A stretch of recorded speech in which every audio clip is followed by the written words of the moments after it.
আসসালামু আলাইকুম। আজকে শেয়ার করবো আমার আম্মাই চিতল মাছের বড়া কিলা বানাইন দেখবা। পয়লা দেখোকা মাছরে চাচিয়া তাইন পয়লা সারা বউ নাগলাই লিছন নাগলাইয়া মাছ বাখরছইন মাছের কিমা বাখরি লিছন বাখরি এক বউল লইয়া পরিমাণ মতো পেঁয়াজ রসুনের বাটা দিলাইছন দিয়া লবণ দিয়া বাখর পাউডার মরচর পাউডার হলদির পাউডার দিয়া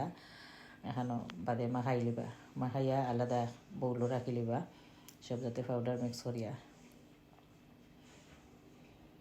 বেদে আর হান্ডিত পরিমাণ মতো তেল দিয়া 2 টেবিল চামচ পেঁয়াজ আর রসুনের বাটাকে এখানো মিক্স দিয়া সারিয়া লবণ দিয়া লাড়া ছাড়া করিয়া সব যাতে বাদে পাউডার মশলা অন্য দিলে নর্মালি যেটা বোনার দেওয়া হলে আর কি মাছের বড়া আর কি বানাইতা কেউ বড়া হন কেউ কুপ্তা হন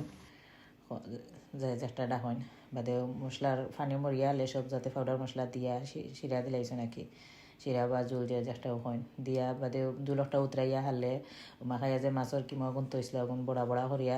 ও শিরার মাঝে ছাড়ি দিবা ছাড়িয়া গুড়িয়া রাখি দিবা বাদে উতরাইয়া হারলে উতলাই দেখবা লোক কিলো হয়েছে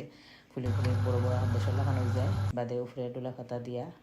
গরম গরম সার্ভ করে যে কোনো তার লগে খুব ভালো লাগে খাইতে খুব মজা হয়েছে আমরাও খাইছি